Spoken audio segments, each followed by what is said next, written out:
Bismillahirrahmanirrahim. Assalamu alaikum students of grade 3. I hope that all of you are in the best condition of Iman and health.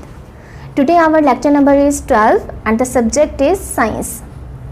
Students, हमें अल्लाह ताला ने इतनी सारी नेमतें अता की हैं और हमें अल्लाह ताला की इतनी सारी नेमतों पे उसका इतना सारा शुक्र भी अदा करना चाहिए.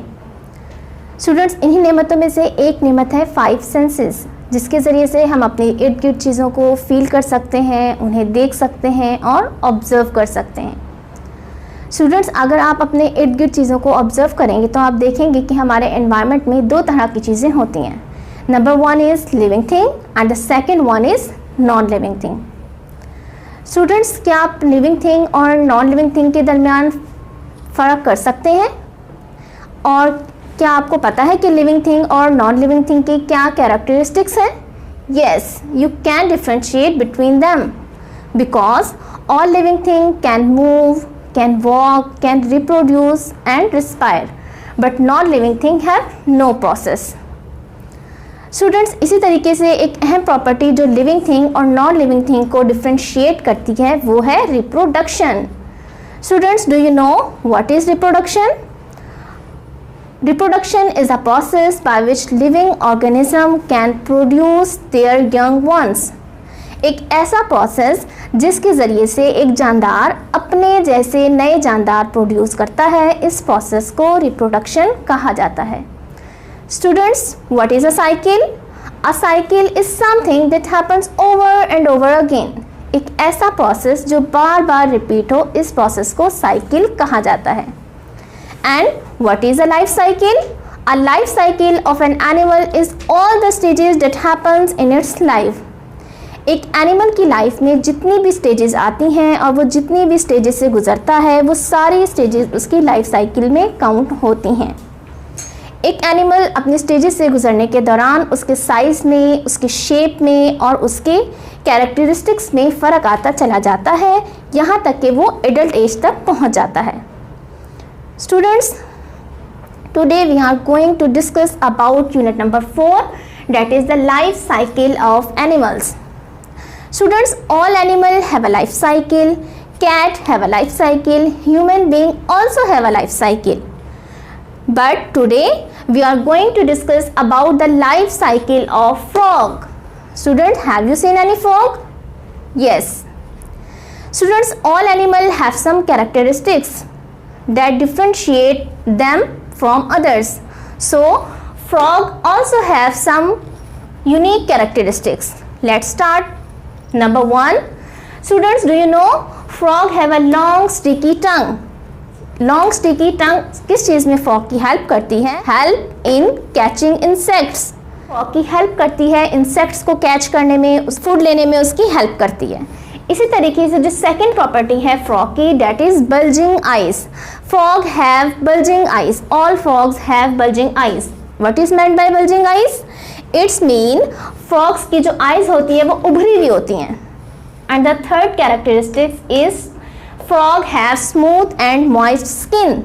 यस, फ्रॉग की जो स्किन होती है वो बहुत स्लिमी और बहुत स्लिपरी होती है, जो उसकी हेल्प करती है वाटर को एब्जॉर्ब करने में. और इस तरीके से फ्रॉग को एम्फीबियंस भी कहा जाता है कि फ्रॉग ज़मीन पे भी रह सकते हैं और ये वाटर में भी रहते हैं, दोनों जगह पे. कुछ टाइम जो है वो अपने लाइफ का ये ज़मीन पे गुजारते हैं, इसी तरीके से कुछ टाइम ये अपना वाटर में गुजारते हैं और कुछ प्रोसेस इनके वाटर में होते हैं. For example reproduction.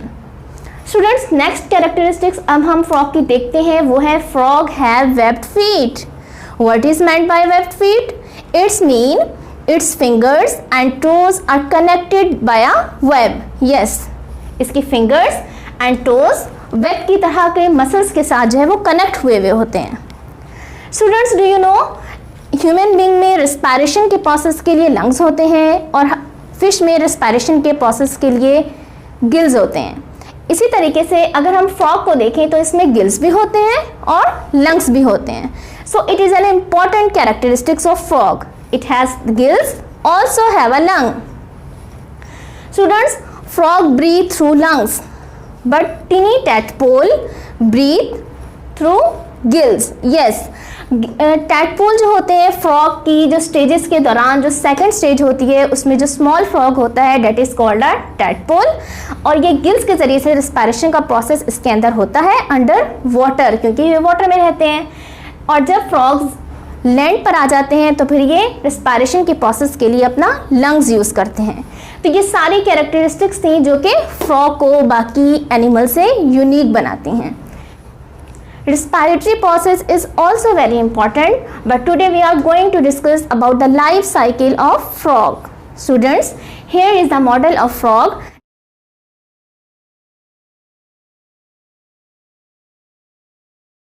That shows you how a small egg grows into a frog. Students, you know frog lives near pond which vary in size, color and shape with different species.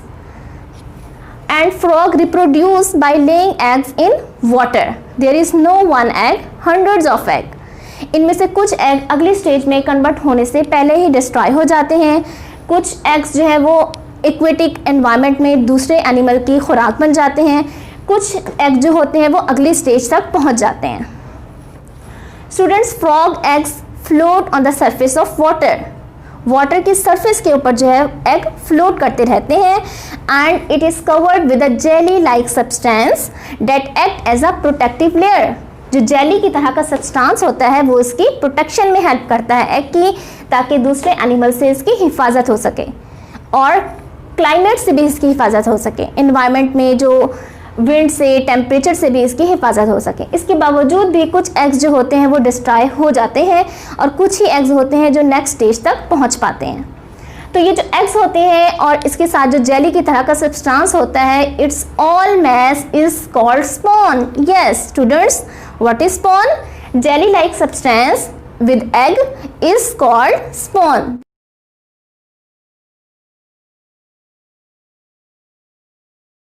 The whole mass with jelly and egg is called spawn. Now there are 4 stages. Number 1 egg stage, tadpole, froglet and 4th stage is adult frog. Students, now the second stage is tadpole. What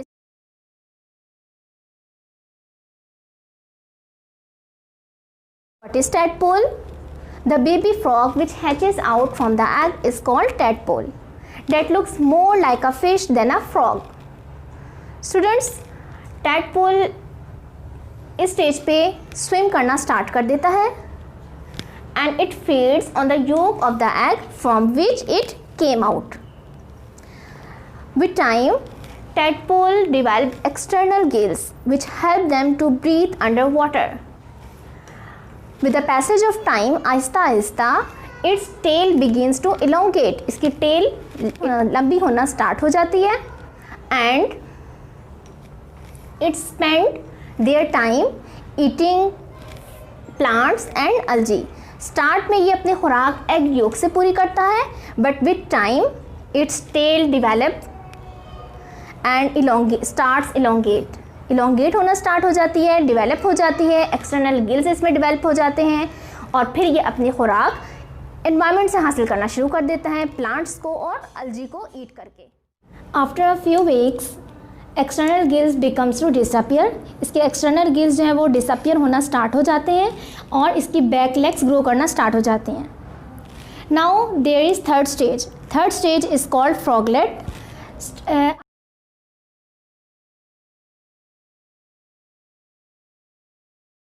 आहिस्ता आहिस्ता time के साथ frog में development का process होता चला जाता है, यहाँ तक कि इसकी फ्रंट लेग्स भी ग्रो करना स्टार्ट कर देती हैं। इसके अंदर लंग्स भी ग्रो करना स्टार्ट हो जाते हैं, लंग्स भी डेवलप हो जाते हैं and frog turns and this tadpole turns into froglet and the third stage is called फ्रॉगलेट।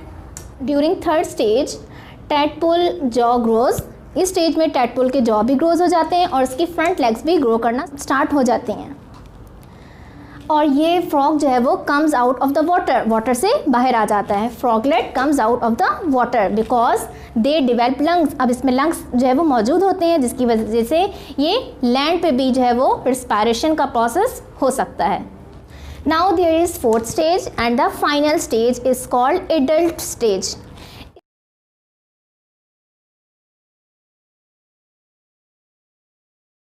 इस स्टेज में frog comes out of the water, water से बाहर आ जाता है। रेस्पिरेशन के प्रोसेस के लिए क्या यूज़ करते हैं, गिल्स या लंग्स स्टूडेंट्स? लंग्स यूज़ करते हैं रेस्पिरेशन के प्रोसेस के लिए।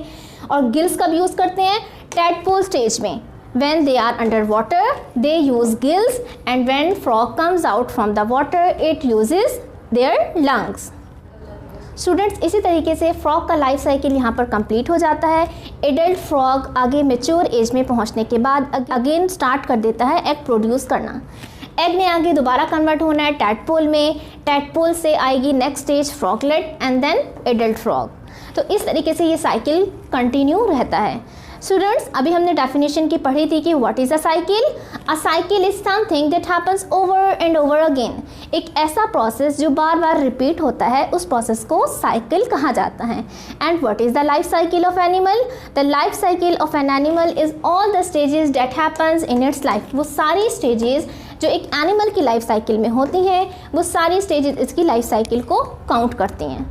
Students, an interesting thing you must know about frog that tadpole stores its nutrient in its tail। जो tadpole स्टेज में ये अपने सारे न्यूट्रिएंट्स को अपने टेल में स्टोर करके रखते हैं।